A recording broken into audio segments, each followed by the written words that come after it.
வயின் துபுத்து மா அன்ஃபுசிக்கும் அவு துஹ்ஃபு யுஹாசிபுக்கும் பிஹில்லா. அல்லாஹ் சொல்லி காட்டுகின்றான், உங்கள் உள்ளங்களில் இருப்பதை நீங்கள் வெளிப்படுத்தினாலோ அல்லது மறைத்து கொண்டாலோ அது குறித்து அல்லாஹ் மறுமையில் விசாரிப்பான் அப்படின்னு சொல்லி காட்டுறான்.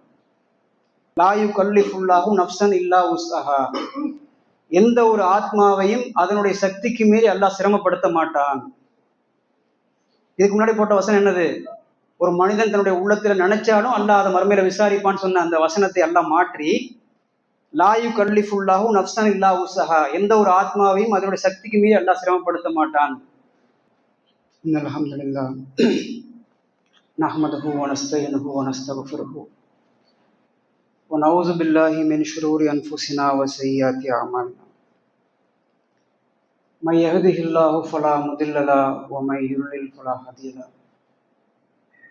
வ அஷ்ஹது அல்லா இலாஹா இல்லல்லாஹ் வஹ்தஹு லா ஷரீக லஹு வ அஷ்ஹது அன்ன முஹம்மதன் அப்துஹு வ ரசூலுஹு.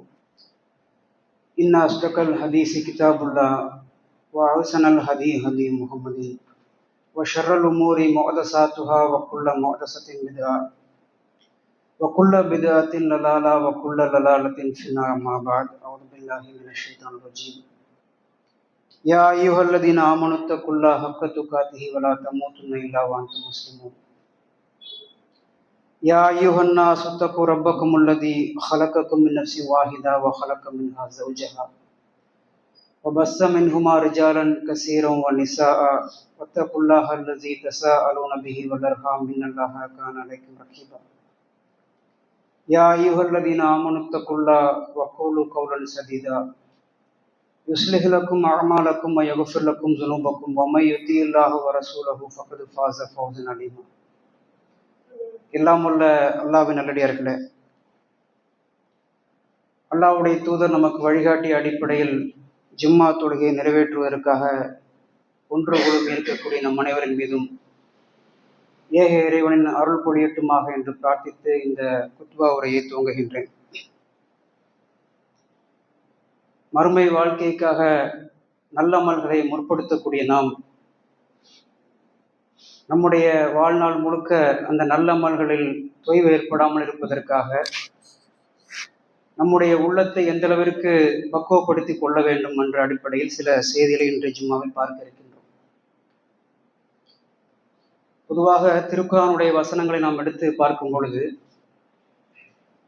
மறுமைக்காக நல்ல அமல்களை முற்படுத்துங்கள் என்ற கருத்தின்படி வரக்கூடிய ஏராளமான வசனங்களை நாம் பார்க்கலாம். இந்த உலகத்தில் நீங்கள் செய்யக்கூடிய நற்காரியங்களுக்கான கூலியை மகத்தாக அல்லாஹ் கொடுத்து விடுவான் என்ற வாக்குறுதியும் அல்லாஹ் குர்ஆனில் கொடுக்கின்றான். இது போன்ற செய்திகள் நம்ம ஒவ்வொரு ஜும்மாவிலும் கேள்விப்பட்டாலும் கூட குறிப்பிட்ட சில காலகட்டங்களில் நம்மிடத்தில் நல்லமல்கள் அதிகமாக இருக்கக்கூடிய காட்சியை பார்க்கின்றோம். நம் வாழ்க்கையில் சில பிரச்சனைகள் ஏற்படும் பொழுது, அதிகமான உலக ரீதியான பிரச்சனைகளில் ஆட்படும் பொழுது நல்ல அமல்களுக்கு குறித்த விழிப்புணர்வு நம்ம இடத்துல குறைவாகக்கூடிய காட்சியை கூட பார்க்க முடிகின்றது.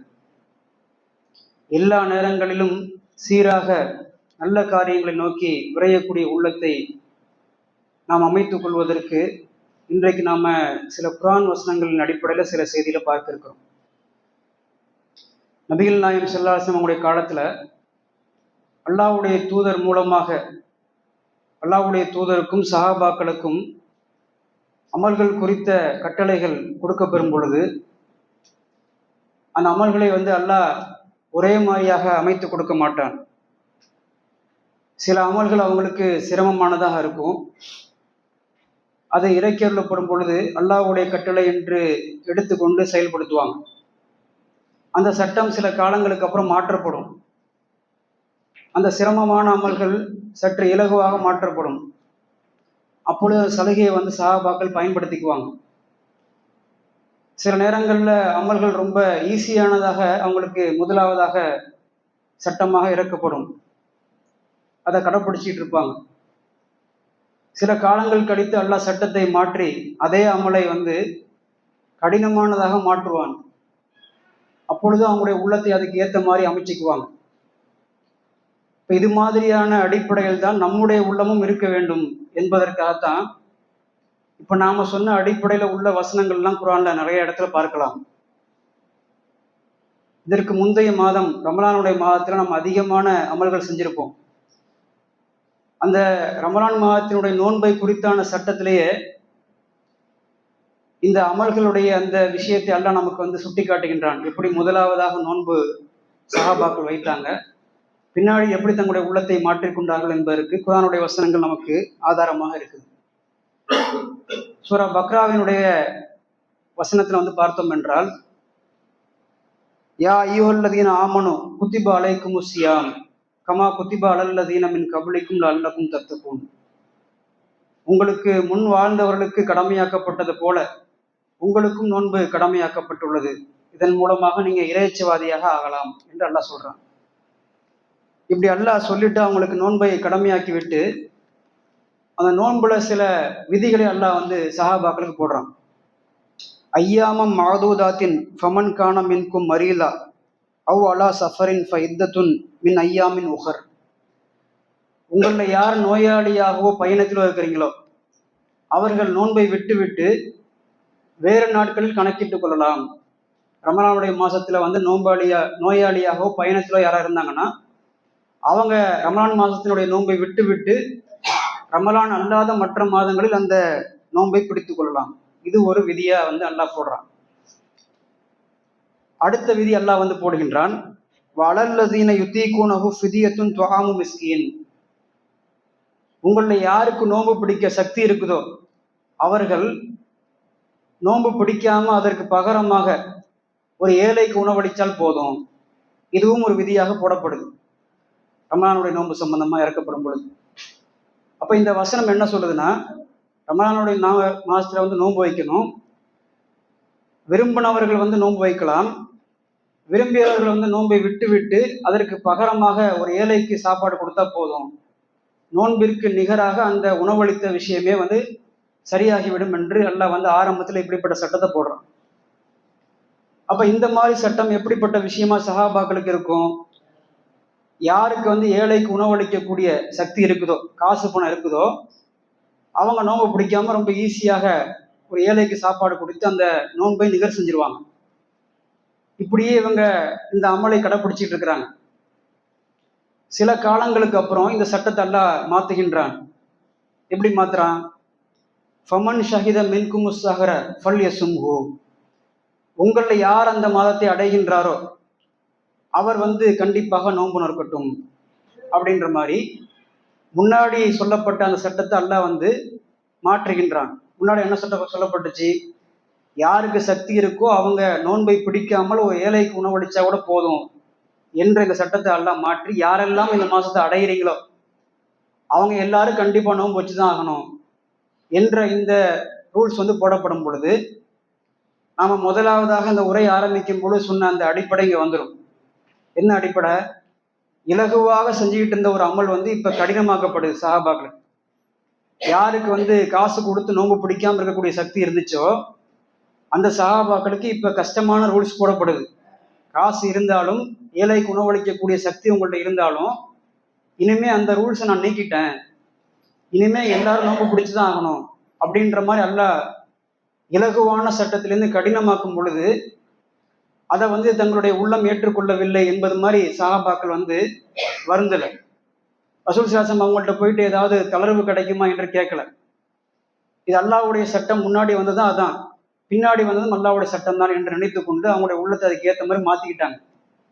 அதே மாதிரி பார்த்தோம்னா சில நேரங்கள்ல சில அமல்கள் ரொம்ப கடுமையாகவே அவங்களுக்கு இறக்கப்படும்.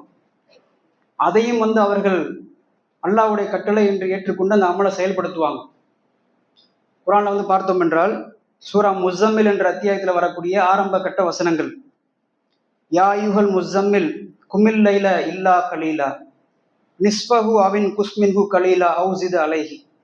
அல்லாஹ்வுடைய தூதரை பார்த்து அல்லாஹ் சொல்றான், போர்த்தி கொண்டிருப்பவரே, இரவில் நின்று நீங்கள் தொழுவீராக, தூங்குவதற்குரிய குறைவான நேரத்தை தவிர, தூங்கக்கூடிய நேரத்தை தாண்டி இருக்கக்கூடிய மிச்ச நேரத்துல உங்களுடைய போர்வையை அகற்றிவிட்டு நீங்க தொழுகைக்காக எந்திரிங்க அப்படின்ற மாதிரி ரசூலுல்லாஹ் கட்டளையை போடுறான். அப்ப தூங்கக்கூடிய நேரம் போக மிச்ச நேரத்துல எப்படி தொழுவணும்? அந்த வசனத்துடைய அடுத்த தொடர்ச்சி அல்லாஹ் சொல்றான். தூங்கக்கூடிய நேரத்தில் இருக்கக்கூடிய மிச்ச நேரத்தை அதுல இரவில் பாதியோ அல்லது பாதியில கொஞ்சம் குறைச்சோ அல்லது கொஞ்சம் கூட்டியோ நீங்க தொழுதுக்குங்க. தூங்கக்கூடிய நேரம் போக இருக்கக்கூடிய மிச்ச இரவு நேரத்தில் நீங்கள் எந்திரிச்சு தொழுவுங்க. அந்த நேரத்துல பாதிய நேரத்தை வந்து நீங்க தஹஜ்ஜுத் தொழுகைக்காக அமைச்சுக்குங்க. பாதியை விட கொஞ்சம் குறைச்சோ அல்லது கொஞ்சம் கூட்டியோ நீங்க அந்த தொழுகையை தொழ வேண்டும் என்ற இந்த சட்டம் வந்து போடப்படுது. இப்ப ஆரம்பமாக இந்த சட்டம் போடப்படும் பொழுது தஹஜ்ஜுத் என்ற அந்த தொழுகை வந்து கடமையான ஃபர்லான அமலாக ரசூல் ஸல்லல்லாஹு அலைஹி வஸல்லம் அவங்களுக்கு போடப்படுது, சஹாபாக்களுக்கும் போடப்படுது. அப்ப இந்த செய்தியை அறிவிக்கக்கூடிய ஆயிஷா ரலியல்லாஹு அன்ஹா அவங்க சொல்றாங்க, இந்த வசனம் இறக்கி அருளப்பட்டதுக்கு அப்புறம் ரசூல் ஸல்லல்லாஹு அலைஹி வஸல்லம் அவங்களும் சஹாபாக்களும் 12 மாசம் வந்து இரவு தொழுகை தொழுதார்கள். அப்ப டெய்லியுமே அவங்க 5 நேர தொழுகையை தாண்டி இரவுல வந்து அவர்கள் ஜமாத்தாக இரவு தொழுகை தொழுதிருக்காங்க என்ற செய்தியை பார்க்க முடியுது. இது எவ்வளவு கஷ்டமான விஷயம். 5 நேர தொழுகை என்பது நமக்கு ரொம்ப சிரமமான விஷயமா பல பேருக்கு இருக்குது. அப்ப 5 நேர தொழுகையை தாண்டி அவங்க அல்லாஹ் வந்து கட்டளை ஆக்கி விட்டான் இரவு தொழுகை என்பதற்காக 12 மாசமும் அவங்க வந்து இரவு தொழுகையை தொழுதிருக்கிறாங்க. ஆயிஷா நாயகி அவங்க சொல்றாங்க, அல்லாஹ் இந்த அத்தியாயத்தினுடைய கடைசி வசனத்தை 12 மாதம் தடுத்து வைத்து கொண்டான். தடுத்து வச்சுட்டு 12 மாசத்துக்கு அப்புறம் இந்த அத்தியாயத்தினுடைய கடைசி வசனத்தை அல்லாஹ் இறக்கி அதன் மூலமாக இரவு தொழுகை என்பது கூடுதலாக விரும்பி தொழக்கூடிய தொழுகையாக மாற்றப்படுது, சுன்னத்தான தொழுகையாக வந்து மாற்றப்படுது என்ற சட்டத்தை போட்டதுக்கு அப்புறம் விரும்பின சஹாபாக்கள் தொழுதுகிட்டாங்க, விரும்பின சஹாபாக்கள் விட ஆரம்பிச்சிட்டாங்க. அப்ப முதலாவதாக நோன்பு சம்பந்தமான ஒரு வசனத்தினுடைய சட்டத்தை நம்ம என்ன பார்த்தோம்? யாருக்கு சக்தி இருக்கோ அவங்க நோன்பை பிடிக்கலாம், அல்லது விட்டு விட்டு ஒரு ஏழைக்கு உணவளிச்சா போதும் என்ற இலகுவான சட்டத்தை எல்லாம் முதலாவதாக போட்டு பின்பு கடினமாக்குறான். எல்லாருமே வந்து நோன்பு பிடிச்சுதான் ஆகணும். இப்படிப்பட்ட சட்டங்கள் போடப்படும் பொழுதும் சஹாபாக்கள் தங்களுடைய உள்ளத்தை அதுக்கு ஏற்ற மாதிரி மாத்திக்கிட்டாங்க. கண்டிப்பா தினசரி நைட்டு வந்து இரவு தொழுகை தொழுதாகணும் என்று கடினமான சட்டம் போடப்படும் பொழுதும் சஹாபாக்கள் அதை கடைபிடிச்சாங்க, ரசூலுல்லாஹும் கடைபிடிச்சாங்க. 1 வருஷம் கடைபிடித்தார்கள். 1 வருஷத்துக்கு அப்புறம் அந்த சட்டத்தை அல்லாஹ் இலகுவாக்கி இனிமே அது சுன்னத்து தான், விரும்பினவங்க தொழுதுக்கோங்க, விட்டீங்கன்னா கேள்வி கணக்கு கிடையாது மறுமையில என்பது மாதிரி அல்லாஹ் சட்டத்தை இலகுவாக்கும் பொழுது அந்த சலுகையை வந்து பயன்படுத்திக்கிட்டாங்க. இப்ப நம்ம இந்த 2 அடிப்படையை சொல்வதற்கான காரணம் என்ன? இன்றைக்கு சட்டங்கள் மாற்றப்படாது, நபிமார்கள் வரமாட்டாங்க.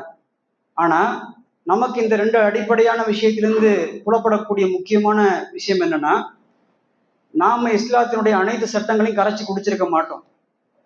இன்றைக்கு கூட நமக்கு புதிதான ஒரு சட்டம் ஒரு பயான் மூலமாக அல்லது நாமே குரானை படிக்கும் பொழுது உள்வாங்குவோம். இது நாள் வரைக்கும் செஞ்சுக்கிட்டு இருக்கக்கூடிய தொழுகை சார்ந்த விஷயத்திலேயோ அல்லது நம்முடைய வியாபாரம் சார்ந்த ஒரு முறையிலையோ பண்ணிக்கிட்டு இருக்கக்கூடிய ஒரு நடைமுறை சார்ந்த விஷயத்துக்கு மாற்றமான ஒரு சட்டத்தை நம்ம உள்வாங்கலாம். அப்படி உள்வாங்கும் பொழுது இவ்வளவு நாள் செஞ்சுக்கிட்டு இருக்கக்கூடிய விஷயத்துக்கு மாற்றமா இருக்கு, அது கொஞ்சம் கஷ்டமான விஷயமா இருக்கு அப்படின்ற மாதிரி நம்முடைய உள்ளத்தை வந்து நினைத்து கொள்ளக்கூடாது. எப்படி மாத்திக்கணும்? எப்படி சஹாபாக்கள் மாத்திக்கிட்டாங்களோ அப்படிப்பட்ட டைப்ல நம்மளுடைய உள்ளத்தை வந்து மாத்திக்கணும். 5 நேர தொழுகை வந்து கடமையாக்கப்பட்டிருக்கு என்ற விஷயத்தை இங்க இருக்கக்கூடிய எல்லாருமே தெரிஞ்சு வச்சிருப்போம். ஆனா வந்து எல்லாருக்குமே சிரமமான, ஒரு சிலரை தவிர எல்லாருக்குமே சிரமமான தொழுகையாக எந்த தொழுகை பார்க்கப்படுது? ஃபஜ்ர் தொழுகை தான் பார்க்கப்படுது. அப்ப அந்த தொழுகை குறித்து ஒருத்தர் விட்டுக்கிட்டே இருக்காருன்னு வச்சுக்கோங்க, தப்பு தான் செஞ்சுக்கிட்டு இருக்கோம் என்று அவருக்கு தெரியும். ஆனால் பெரிய தவறு செஞ்சுக்கிட்டு இருக்கோம் என்ற அளவுக்கு மனசுல பயம் இல்லாம கொஞ்சம் கேஷுவலா போயிட்டு இருப்பார்.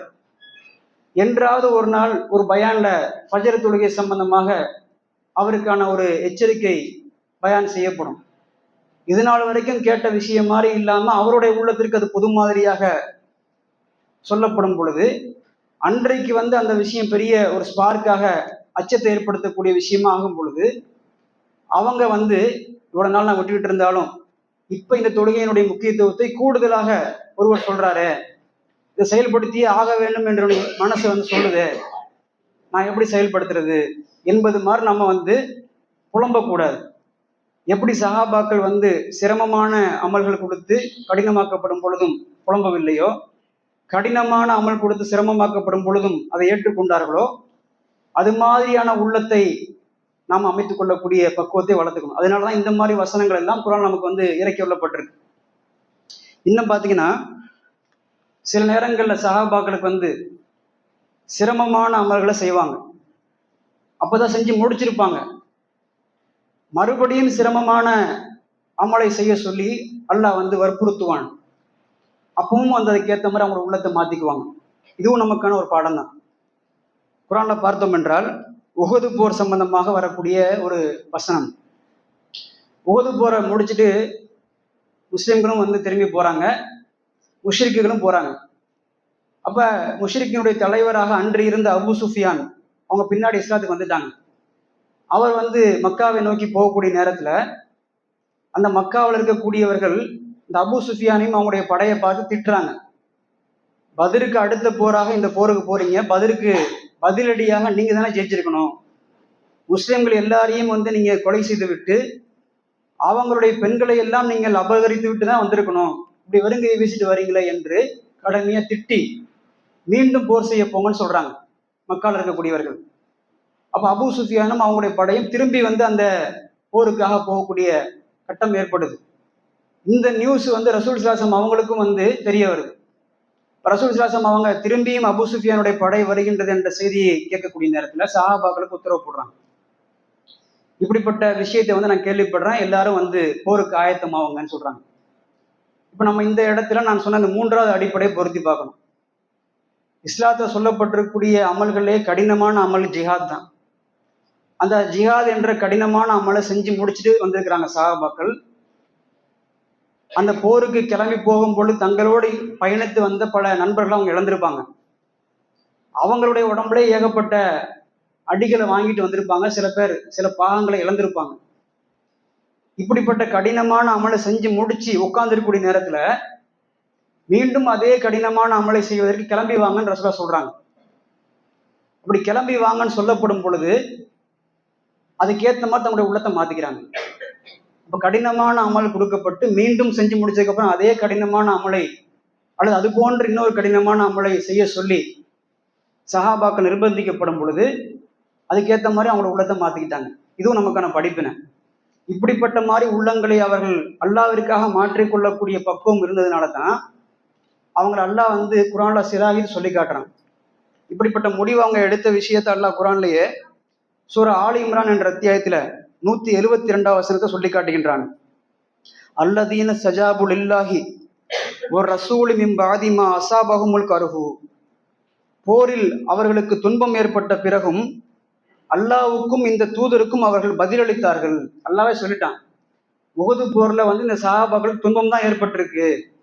துன்பம் ஏற்பட்ட பிறகும் மீண்டும் வந்து அந்த எதிரிப்படை வருகின்றது என்ற செய்தியை கேள்விப்பட்டு ரசூல் ஸல்லல்லாஹு அலைஹி வஸல்லம் அவங்க போங்கன்னு சொல்லும் பொழுது அல்லாஹ்வுக்கும் அல்லாஹ்வோட தூதருக்கும் அவங்க பதிலளிச்சாங்க, ஒத்துக்கிட்டு வாரோன்ற மாதிரி அவங்க சொன்னாங்க. லில்லதீன அஹ்ஸனு மின்ஹும் வத்தகவ் அஜ்ருன் அலீம். அவர்களில் நன்மை செய்து இறையச்சத்துடன் நடப்போருக்கு மகத்தான கூலியை நாம் வந்து கொடுத்து விடுவோம். அல்லாஹ்வுடைய கட்டளை தான் மீண்டும் ஜிஹாத் செய்ய வேண்டும் என்ற அந்த உத்தரவு. அப்ப அந்த கட்டளையை வந்து யார் செவிமடுத்து செயல்படுத்துறாரோ அதான் இறையச்சத்தினுடைய பண்பு. அல்லாஹ்வுடைய கட்டளை ஏற்றுக்கொண்டு யார் இறையச்சத்தோடு இந்த மாதிரி நடக்கிறாங்களோ அவங்களுக்கு கண்டிப்பா மகத்தான கூலியை வந்து நம்ம மறுமையில கொடுத்துருவோம் அப்படின்ற மாதிரியான விஷயத்தை வந்து சஹாபாக்களுக்கு எல்லாம் வாக்குறுதியா கொடுக்குறாங்க. இப்படி திரும்பி இவங்க போறாங்கல்ல, இப்படி போகும் பொழுது எப்படி போறாங்கன்னா, மீண்டும் வந்து போர் செய்ய போறோம், இப்போ போருக்கு தேவையான ஆயுதங்களும் எடுத்துக்கிறாங்க, வாய்ப்பு இருந்தால் அங்கேயே நம்ம கொஞ்சம் வியாபாரம் பண்ணுவோம் அப்படின்ற ஆங்கிள் கொஞ்சம் வியாபார பொருட்களையும் எடுத்துட்டு போறாங்க. ஏன்னா போருங்கிறது பல நாட்கள் போயிட்டு வர மாதிரியான விஷயமா இருக்கிறதுனால இப்படி இவர்கள் துணிந்து மீண்டும் போருக்காக தங்களுடைய வியாபார பொருட்களும் எடுத்துக்கொண்டு போகக்கூடிய நேரத்துல அபூ சுஃபியானுடைய படை என்ன சொல்றாங்கன்னா, பத்ர்ல தான் இந்த பத்ர் என்ற இடத்துல தான் எங்களுடைய தோழர்களை நீங்க வந்து கொலை செஞ்சீங்க பத்ர் போர்ல, மீண்டும் அந்த இடம் தான் உங்களுக்கான இடம், நீங்க அங்க வாங்க என்று தகவல் தெரிவிக்கிறாங்க. அப்ப அந்த இடத்துக்கு ரசூல் ஸல்லல்லாஹு அலைஹி வஸல்லம் சஹாபாக்களும் அந்த போர் ஆயுதங்களோடு வியாபார பொருட்களோடு கிளம்பி போறாங்க. அப்படி போய் பார்த்தா எந்த எதிரிகள் வந்து இப்படிப்பட்ட சவாலோடு வந்தாங்களோ அவர்கள் எல்லாம் வந்து புறமுதுகு காட்டி ஓடிட்டாங்க. அவங்க அந்த போருக்கு தயாராக வராமல் பின்வாங்கி ஓடக்கூடிய அளவுக்கு, ஏன்னா அவங்களுடைய உள்ளத்துல ஈமான் இல்லைல்ல. அவங்க அந்த மக்கள் இருக்கக்கூடிய மக்கள் வந்து எதிர்த்து ஏதோ சொன்னாங்கன்றதுக்காக திரும்பி வந்தாங்க. ஆனா இந்த சஹாபாக்கள் வந்து அல்லாஹ்வுடைய கட்டளை என்பதற்காக வந்தாங்க. அதனாலதான் அவங்களோட உள்ளத்துல உறுதிப்பாடு இருந்துச்சு. இவங்க போய் நிக்கிறாங்க, முஸ்லிம்கள் நிக்கிறாங்க. அவர்கள் அங்க தைரியம் வந்து வராமல் அவர்கள் திரும்பி போன அந்த விஷயத்தை பார்த்து விட்டு, எந்த வியாபார பொருட்களை எடுத்துட்டு அவங்க போனாங்களோ அந்த வியாபார பொருட்களை அந்த இடத்திலே வந்து விற்று நல்லா சம்பாதிச்சுட்டு அல்லாஹ்வுடைய அருளோடு திரும்பி வந்தாங்க. அப்படின்ற மாதிரி இப்ப நம்ம வாசிச்ச இந்த வசனத்துக்கு அடுத்த வசனங்களை பார்த்தோம் என்றால் அதையுமே அல்லாஹ் சொல்லி காட்டுகின்றான். அவர்களுக்கு எந்த தீங்கும் ஏற்படாமல் அல்லாஹ்விடமிருந்து பெற்ற அருளுடனும் சிறப்புடனும் அவர்கள் திரும்பினார்கள். அந்த போருக்காக அவங்க திரும்பி போனதுக்கு அப்புறம் கூட திருப்பி போருக்கு வந்து அவர்கள் போர்ல வந்து அவங்க கலந்துக்கிட்டு மறுபடி போர் செஞ்சு அவங்களுக்கு எந்த துன்பமும் ஏற்படாம அல்லாஹ்வுடைய அருளை பெற்றுக்கொண்டு, அருள் என்னது, கொண்டுட்டு போன வியாபார பொருட்களை விற்று அதன் மூலமா அல்லாஹ்வுடைய அந்த அருளை பெற்றுக்கொண்டு 2வது முறையும் வந்து இந்த ஜிஹாதுக்காக போன அந்த சிறப்பையும் பெற்றுக்கொண்டு அவர்கள் திரும்பி வந்தார்கள் என்று அல்லாஹ் சொல்லி காட்டுறான்.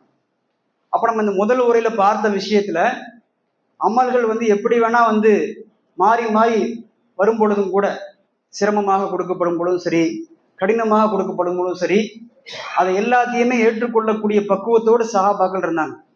அப்படித்தான் நம்முடைய வாழ்க்கையிலும் நம்ம வந்து செயல்பட வேண்டும்.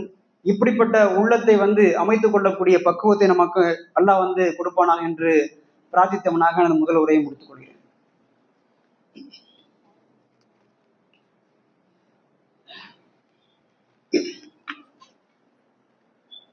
அல்ஹம்துலில்லாஹ்.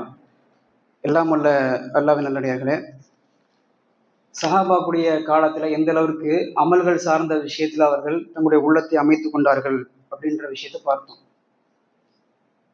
பொதுவாக மார்க்க ரீதியான சட்டங்களை செயல்படுத்தக்கூடிய நேரத்துல பொதுவான ஒரு அடிப்படையை வந்து பெரும்பான்மையான மக்கள் வந்து உள்ளத்துல வைக்காம இருக்கிறாங்க.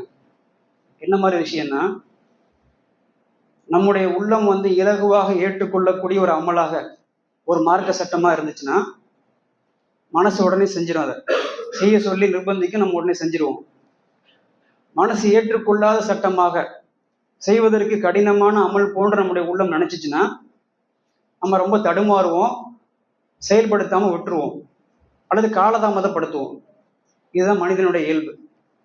இப்போ நம்ம அமல்கள் சார்ந்த விஷயம் குறித்து தான் முதல் உரையில பார்த்தோம்.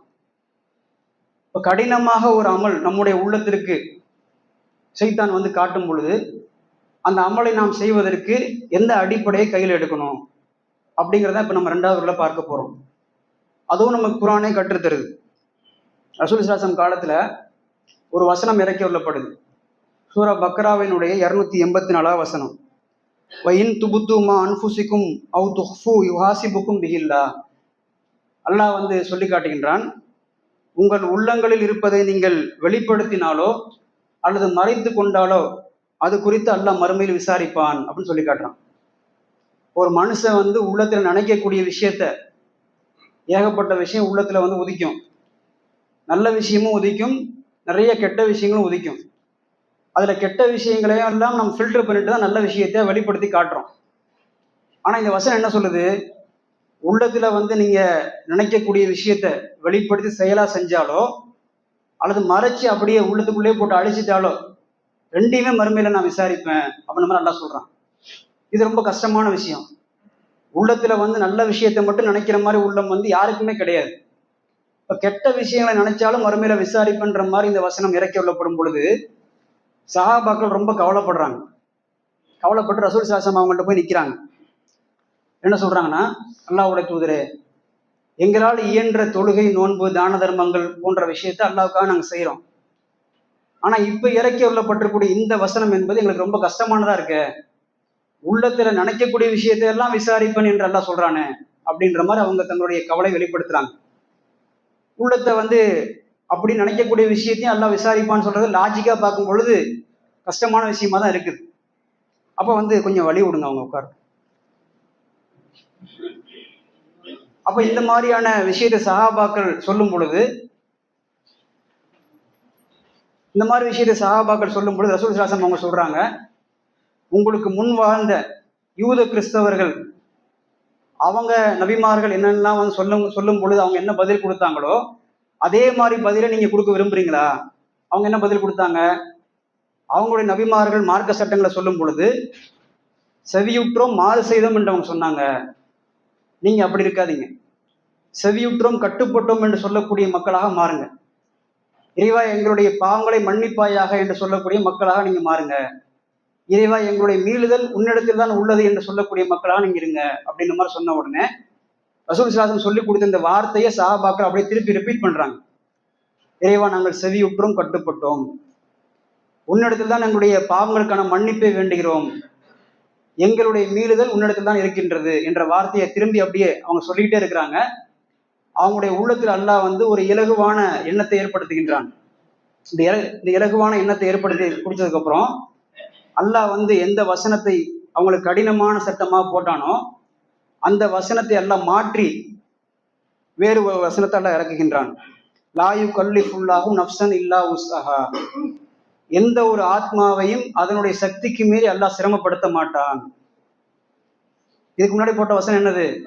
ஒரு மனிதன் தன்னுடைய உள்ளத்துல நினைச்சாலும் அல்லாஹ் அதை மறுமையில விசாரிப்பான்னு சொன்ன அந்த வசனத்தை எல்லாம் மாற்றி லாயு கல்லிஃபுல்லாஹும் நஃப்ஸன் இல்லா உஸ்ஸஹா, எந்த ஒரு ஆத்மாவையும் அதனுடைய சக்திக்கு மீறி அல்லாஹ் சிரமப்படுத்த மாட்டான்.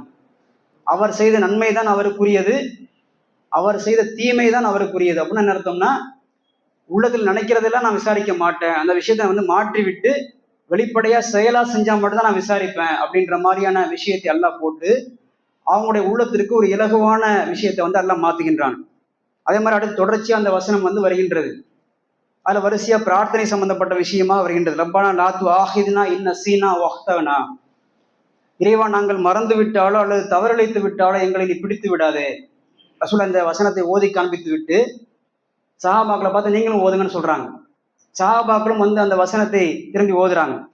அதே மாதிரி ரப்பனா வலா தஹ்மில் அலைனா இஸ்ரன் கமா ஹமல்தஹு அலல்லஸீன மின் கப்லினா, எங்களுக்கு முன் வாழ்ந்தவர்களுக்கு சிரமத்தை நீ எப்படி சுமத்தினியோ அதே மாதிரி சிரமத்தை எங்களுக்கு நீ சுமத்திராதே அப்படின்ற மாதிரி அல்லாஹ் இந்த வசனத்தை இறக்கி சஹாபாக்களுக்கு ஓதுறாங்க. ரசூலா ஓதுறாங்க, நீங்களும் ஓதுங்கன்னு சொல்றாங்க, சஹாபாக்களும் ஓதுறாங்க. அப்ப இப்படியே இந்த வசனத்தினுடைய அந்த விஷயத்தை எல்லாம் இறக்கி முடிச்சதுக்கு அப்புறம் இதன் மூலமாக அவங்களுடைய உள்ளத்துல ஏற்கனவே ஏற்பட்ட அந்த கடினமான அந்த ஃபீலிங்கை வந்து எல்லாம் மாத்துறோம். முதலாவதான உரையில் நாம் பார்த்த விஷயத்திற்கு நான் பதில் வந்து இதுதான். ஒரு அமல் வந்து நமக்கு கடினமாக உள்ளத்துல நினைக்கப்படும் பொழுது அந்த மாதிரியான அமல்களை செய்வதற்கு முதலாவதாக அல்லாஹ்விடத்தில் ஆதரவு வைக்கணும். உள்ளத்தில் நினைக்கக்கூடிய தவறான விஷயத்திற்கும் உங்களுக்கு விசாரணை இருக்குன்னு சொல்லப்படும் பொழுது சஹாபாக்கள் போய் ரசூல்லாட்ட போய் நிற்கும் பொழுது ரசூல்லா ஒரு அடிப்படை சொல்லி கொடுத்தாங்கல்ல, கஷ்டமா இருந்தாலும் நீங்க சொல்லி பழகுங்க, செவியுற்றோம் கட்டுப்பட்டோம் என்று சொல்லி பழகுங்கன்னு சொன்னாங்கல்ல. அப்படி செவியுற்றோம் கட்டுப்பட்டோம் என்று நம்முடைய மனசு வெறுக்கக்கூடிய விஷயமா இருந்தாலும் சொல்லி பழகக்கூடிய நபரா நாம் மாறணும். ரெண்டாவதா சஹாபாக்கள் அல்லாஹ்விடத்துல ஆதரவு வைக்கக்கூடிய விஷயத்துக்கு வந்தாங்கல்ல, அந்த மாதிரி இந்த அமல் எனக்கு கஷ்டமாக இருக்கின்றது, இதை செய்வதற்கு நீதான் என்னுடைய உள்ளத்துல விசாலத்தை ஏற்படுத்த வேண்டும் என்ற இந்த பிரார்த்தனையும் சஹாபாக்களுடைய அந்த விஷயத்தின் மூலமா நமக்கு கிடைக்குது. அதையும் நாம் செய்யக்கூடிய நபராக இருந்தோம் என்றால் கண்டிப்பா நமக்கு வந்து அந்த மார்க்க சட்டங்கள் அந்த அமல்கள் இலகுவாக நம்முடைய உள்ளத்துல மாற்றி அமைக்கப்படும். அதன் மூலமாக அந்த அமலை செய்யக்கூடிய பக்குவம் நமக்கு வரும். அது மாதிரியான இறையச்சவாதிகளாக ஆவதற்கு நம் அனைவருக்கும் அல்லாஹ் அருள் புரிவானாக என்று பிரார்த்தித்து உரையை முடித்துக் கொள்கிறேன். அஸ்ஸலாமு அலைக்கும் வரஹ்மத்துல்லாஹ்.